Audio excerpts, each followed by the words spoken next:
We did not even hesitate. Like literally.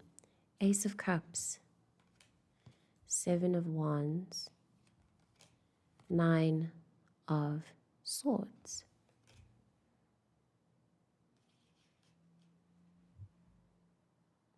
Okay. When I started this reading, I wanted to say the sentence, I've been thinking a lot about perception. Like uttering that sentence was on the tip of my tongue. We have the Ace of Swords beneath the deck. Perception and how much that that genuinely influences your experience, and how sometimes when sometimes you can be so immersed in a perception that it's difficult. Okay. Immersing yourself in a perception is like, to my understanding, stuffing yourself inside a really long, narrow tube. And it's dark, and like all you can see is the end of wherever that tube is pointing you to.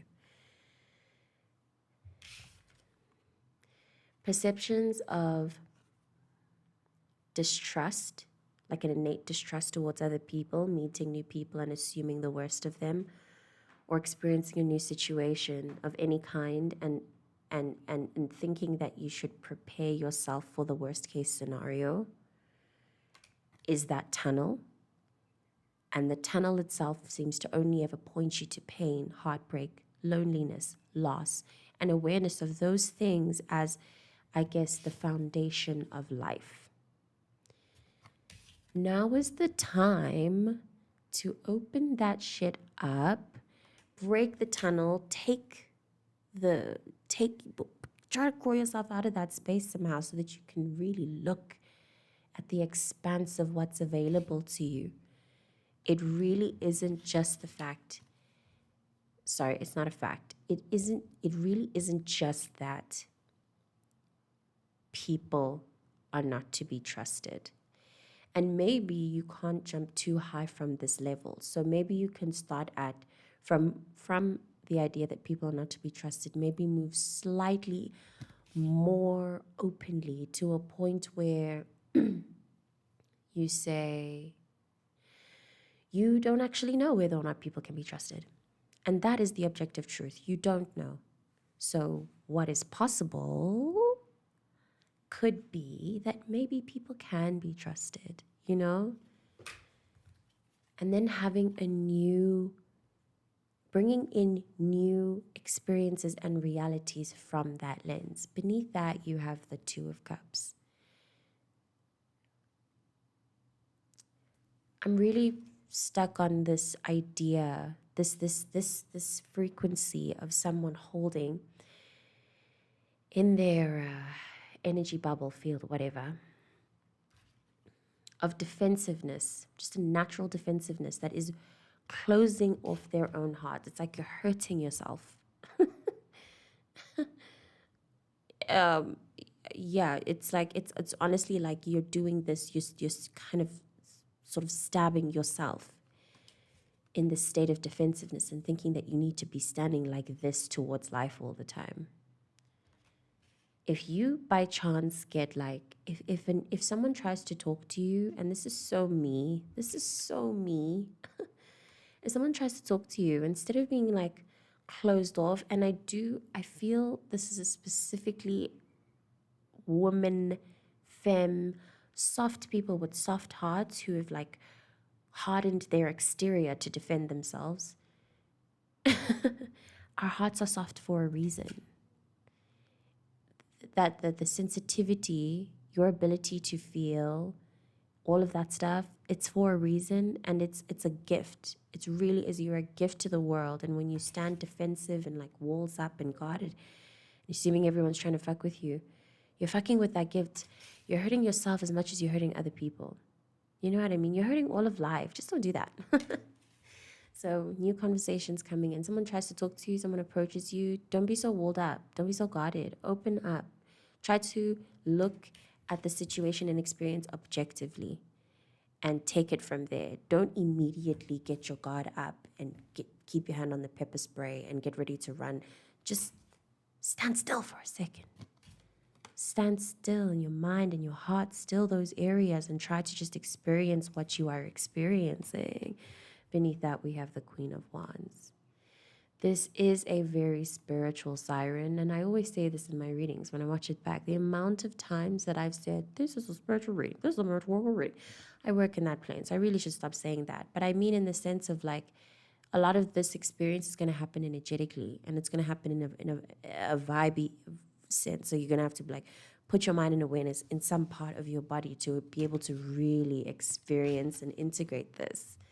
It's exciting. I feel a sense of excitement, but I don't know if you do. And I don't know if like, I'm feeling that if you like, I'm feeling that you need to deeply consider the ways in which you get in your own way because you assume the worst. Yeah, that is the main takeaway. I'm going to shuffle from the intuitive tarot now. Thank you so much. Love how quickly your reading's going. It's so good. The streamlined, very clear, angelic communication. Holy shit. Holy shit. Yeah, right? But you're getting out of it. You're getting out of it. Yeah. Very spiritual. Very, very spiritual time. The card that fell out was the Four of Cups. So this tends to happen, especially, and this is what's mind-blowing to me. In my personal experience, this tends to happen during phases of extreme spiritual, energetic regroup. Like when you're feeling like this materially, if life starts to feel really stagnant and mundane, trust and believe a lot of deeply energetic stuff is happening behind the scenes. This is the card of angelic assistance. So that you don't push too much, don't try to do too much, don't expect much from yourself. Don't be hard on yourself. You know, satiety, passivity, draining energy, dissatisfaction with surface issues, for example, money relationships, which can conceal a more fundamental lack or paradoxically too much of something. Attainment of an ambition only to discover it means less than expected. May indicate a need to clarify goals and identify what is important in life. That last sentence is very, very important. And I think that what you would need to consider and try to value is your own things like your faith, your connection with the great beyond, whatever keeps you grounded as an individual, what your identity means, how you choose to exist in life, the deep stuff that not a lot of people give time for. That's what's calling your name right now. That's what I mean in the sense that this is this very spiritual, energetic, contemplative, conscious awareness time. So yeah, don't expect too much from yourself. Obviously, I think socializing, connecting, it's all very good. But if you don't feel up for it, then, obviously don't force that stuff. And really trust in the process. I hope that this was helpful. I'll see you in the next reading.